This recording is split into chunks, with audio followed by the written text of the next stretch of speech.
if someone could just give me a thumbs up and confirm that I am audible. Yes, you are. Okay. So, Kavita, again, I'm really glad to be part of this wonderful summit, and it gives me immense pleasure to be here.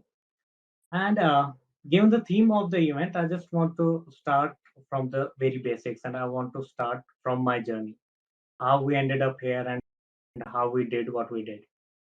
So, like 1.5 year ago, I had graduated. I had freshly graduated from college. I have done my MBA from a local college here.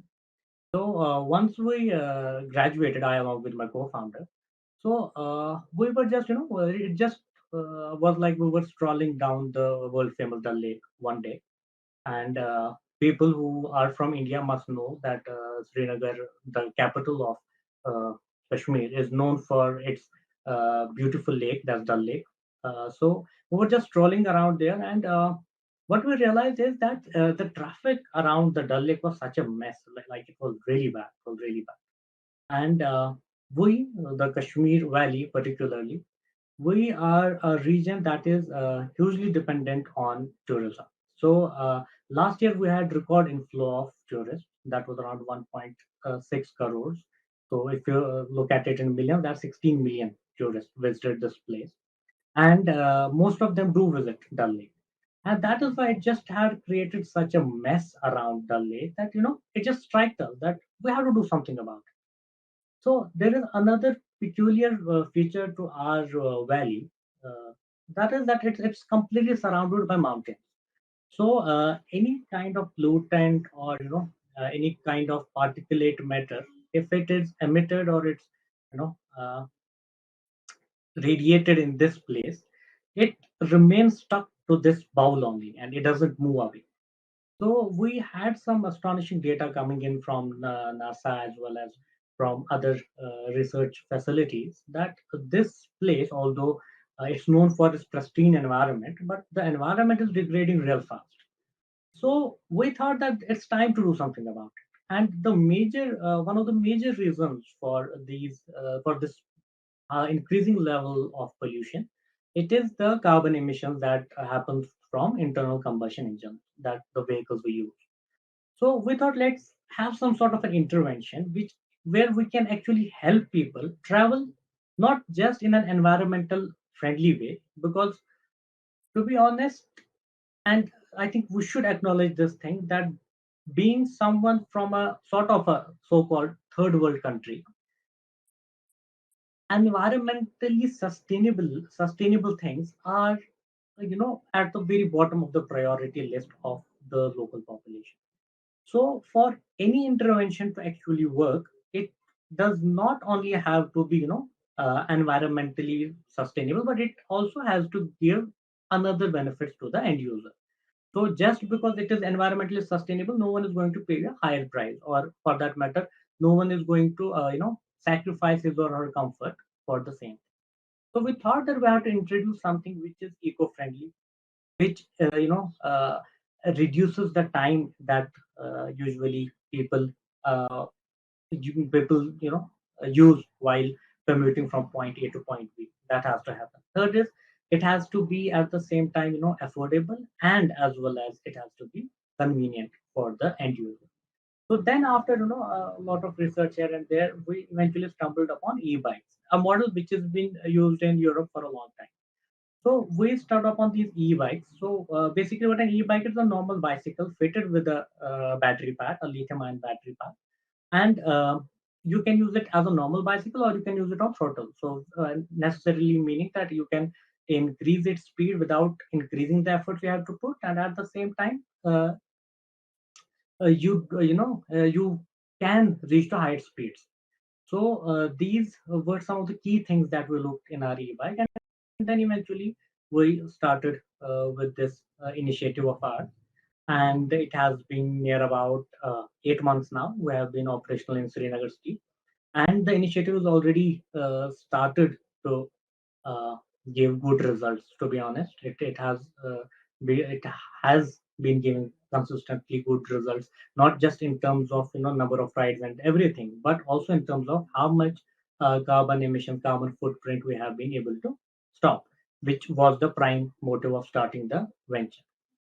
So, having said that, now I just want to move this conversation towards a more, neutral tone. I just don't want to keep talking about my initiative. I just want to talk about some impressions or some thoughts that I have in general. So, I think it's high time that we, especially the young generation, that we have to now take matters in our hands. And everything cannot happen through governmental intervention. Some things have to come from young people, from ambitious people who are conscious enough to know that harming the environment, has we may think that if I am emitting if carbon emissions are happening in my city, and I don't live near the ocean, or I live in a zone which is sort of pristine, and so I should not care about it. It's a so-called first world problem, but sooner or later, it is going to come back, and it is going to come back and haunt every one of us, irrespective of where we live. So, now is a really, really high time that we have to think about it. We have to act about it. And these small interventions, like mine, it does not have to be something, extraordinary. These small interventions, when done when done by millions of people throughout the world, it can result in a big change. So the importance of youth in this becomes very critical, because you know uh, now again, talking from a perspective of a second world country or a third world country, the generational gap between our parents and us, it is much wider than what the year difference is. Right. So mostly because of the internet revolution, right? So I do not expect someone from of my father's age to understand these things the way I at least think that my co worker, my fellow, my colleague should know about these things, and that is why the change has to come from us. And having said that, although this looks like we may live in a fairy tale, but again, the world doesn't work like that. So ideally, we would want that everyone should switch to sustainability and switch to sustainable things. But again, as I said, we don't live in a fairy world, so most probably might not happen. So now, how do you sell this sustainability to the local population? That is where innovation and creativity takes the forefront. Because let's face it, we as a species, humans as a species, if you ask me, we are born with selfish tendencies. And maybe that is something that has helped us survive for millions of years. So, if that is how we have evolved and that's how we have survived, and right now we are also exhibiting somewhat like same behavior, wherein my first priority is how am I getting the most value and how am I getting benefited out of something, then thinking about population or society in general. Now, obviously, there are exceptions, but this is what I believe is the general, idea of the people throughout the world. So now, what we need to do is we have to sell sustainability. So we have to make sure that if we are selling sustainability, especially if we talk about in terms of urban mobility, we have to make sure that if you are asking someone to change his or her lifestyle, right? Someone is used to driving his or her car for say last 30, 40 years. Now all of a sudden we are asking that person should shift towards a different mode of transportation. Now, what is the incentive for that person? So first of all, these are completely my suggestions, and they are from my own experience, which I'm sharing. So first of all, what is important is that you have to make sure that the cost difference, if for example, let's say the cost that it takes to travel through an internal combustion engine for 1 kilometer is X amount. So if you are trying to give an alternative to that by a sustainable mode of transportation, that should not cost more than X. In fact, what you should do is you should try to make sure that it is X minus 10%, X minus 20%. That will help you with, adoption. And right now, uh, we may talk a lot about EVs, but the fact is that EVs are still a evolving field. uh, you know uh, it's just like a moment when we shifted from horse carts to actual cars, right? It's just the same kind of a moment for EVs right now. We're in the very preliminary phase of EVs. We have to sort of think with EVs so that they become the preferable mode of transport for people, especially the urban commuters, because urban commuters are always short on time. So that thing has to be kept in mind. So we need to make sure that our interventions are such that they should be, cost effective.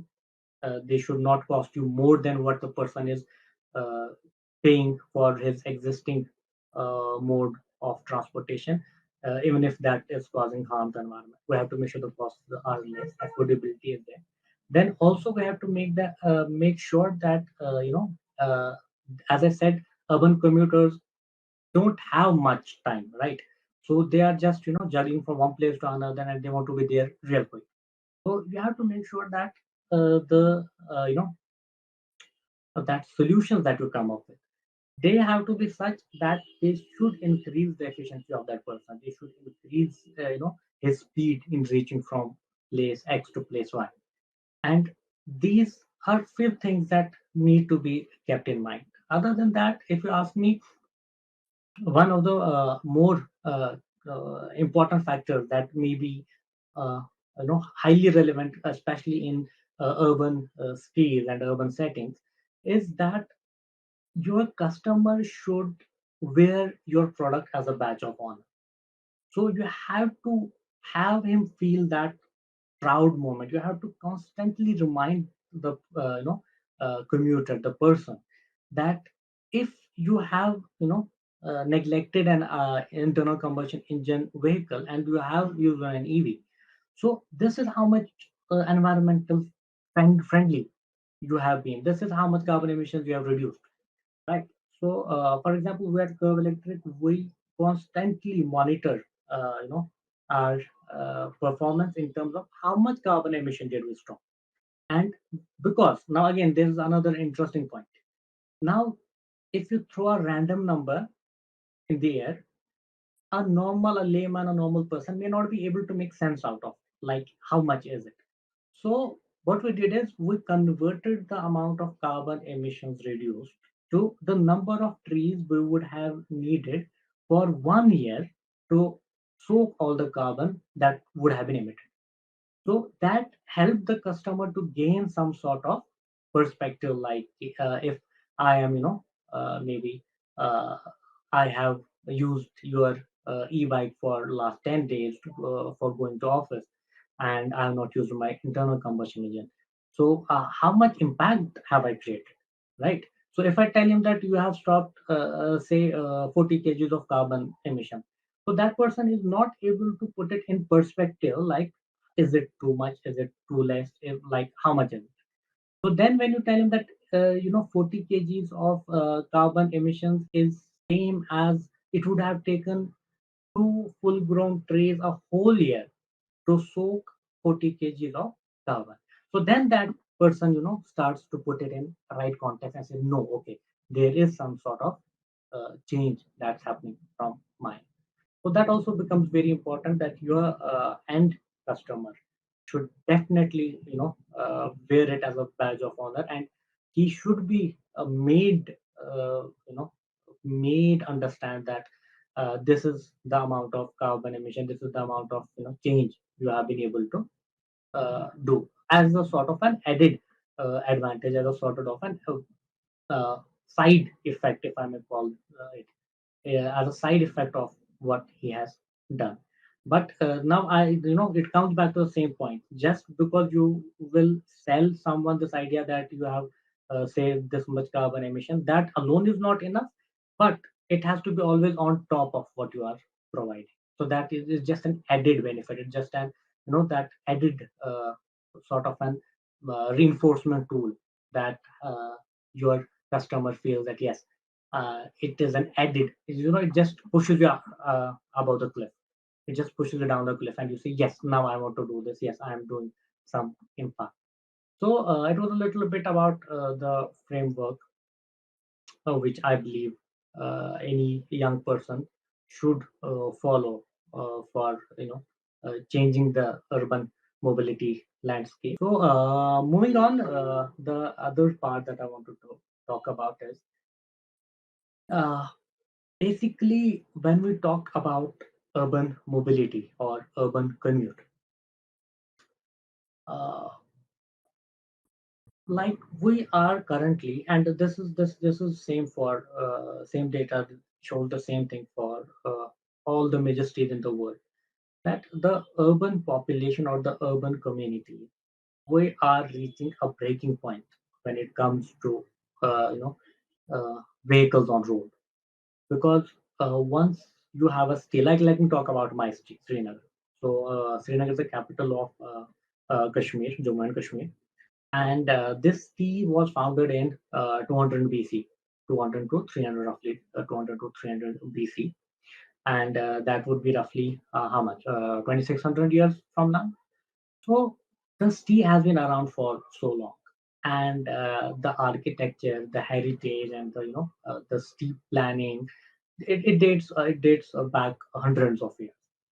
So the design of the tea, say in 1800s, let's not go too much back, but just in 1800s, it was designed for a particular capacity of people, right?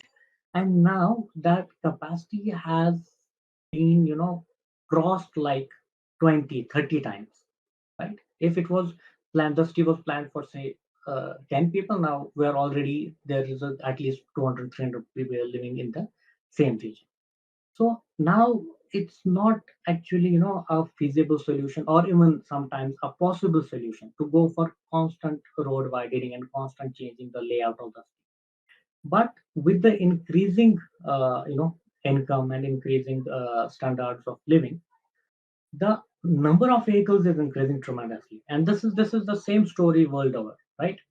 No, maybe except some cities that were recently formed. But the story by and large remains the same. Now, how do you deal with it, right? There's a limit to the cars carrying capacity or vehicles carrying capacity of any city or any road. Now that is being constantly breached. Now, what is the solution that comes to your mind? Obviously, the first one is public transportation. But in places like India or Africa, so I am not sure how much efficient the public transportation system is, right? So that is where governments are working, and more work needs to be done in improving the public transportation system. But having said that, using public transportation system sort of gives you a sense of dependency. You are dependent on a particular train, you're dependent on a particular bus. You have to board it on a particular time, you have to deboard at a particular station, right? So that gives you a sense of a dependency. Uh, and this is something that again comes to a very basic human nature, that humans, as much as their standard of living increases, their income levels increase, they want to feel more fulfilled, and they want to feel that sense of more control, that I have control over myself, I have control over the things I do, I have control or how I move, how where I go, when I go. So that taking back of control is something that we all crave for in one shape or another. We all crave for having that full control over everything we do. So when that thing creeps in and you are dependent on a public transportation, that sort of creates a friction, and that sort of creates a form of resistance to using public transportation. Now, what are the other interventions? The other sort of interventions, then there are cabs and then there are other services. Now, all of this is one aspect of the story. It's about how people commute. But at the same time, we have to look at the other aspect of the story. That is, if you are commuting to X or Y or Z, what is the impact on environment? You know, so how is the environment getting impacted because of this, right? So we cannot be, living in a fool's world, or burying our heads in the sand and thinking that it's not my problem. It's all of us. It's all of us who are going to suffer. It's all of us who will feel the heat sooner or later, both metaphorically and actually, right? So we need to make sure that we solve this problem in a more sustainable way, which doesn't harm the environment, and at the same time, we solve the problem. So that is where we have to revolutionize the urban mobility by these interventions. Like e-bikes are there, bicycles can be an option at some places, right? Maybe e-carts can be option at most of the places. Campuses can go into green campuses. They should, universities and colleges and schools, they should take the lead in this, and they should completely ban these pollution-causing vehicles and start the green mobility and start the EV revolution from their own campuses. Just put a couple of golf carts, put 20 e-bikes, put 10 bikes at your campus, and see how people react and see how people actually use them. And this change has to be in small increments so that in a larger canvas it actually makes an impact, because now you also cannot force someone to make a transition. It has to come through these small concentrated efforts, which will eventually bloom into something that would be highly good for environment, and we may be able to maybe give a small hope to the future generations that no, we were not selfish enough that we said that okay, I am enjoying it, let everything go to hell. I will not bother to think about my future generation. And that is what the lesson should be for our younger generation, that uh, no doubt being selfish might have helped us for a longer period of time in survival in wilderness, but may not necessarily help us in a situation like now, that where we are, right? So we have to make sure this earth is our home. We don't have other place to go unless Elon Musk doesn't give us an option to go to Mars. But will that work or not? That is a big question. That there's a big question mark there. So this is our home. We have to protect it with all our will and might. We have to protect it with all our innovative minds and everything, right? So we have to protect this place. We have to make it a better place. This is such a cliched line, but to be honest, this is true. We have to make this a better place than uh, what we got it, how we had it. It has to be a better place than that. And now I think it's really high time, because it's now or never. In my opinion, it's now or never. We are already on the brink of irreversible changes. We have already done some reversible changes. A lot of species have got extinct. They are not coming back, no matter what you do, no matter how technologically advanced you become. They are not coming back. So this is where it becomes our responsibility that whatever irreversible has happened has happened. Now let's not move further. Let's stop. Let's ponder for a moment. And this sustainability thing, it does not have to just be, you know, uh, just restrict. We should not restrict it to just mobility. Yes, vehicles may be the one of the leading causes of pollution and carbon emission, but we have to make sure that this kind of a thing, this sustainability, this has to be a part of all the decisions we make. It has to be, these small efforts have to be there, wherein we think that, whenever we do a transaction, we purchase something, we use something, we sell something, this should be somewhere in the back of our mind that what if I am doing, is it sustainable? Am I harming the environment? Should I stop? Right? So these kind of little things we should do, right? If you are going for a, say, 100, 200, 500 meter distance, you just you are going to a cafe, you are going to a shop, you are going to some place nearby. Why do you need? You don't even need an e-bike for that, right? Our ancestors used to travel on foot for hundreds of kilometers.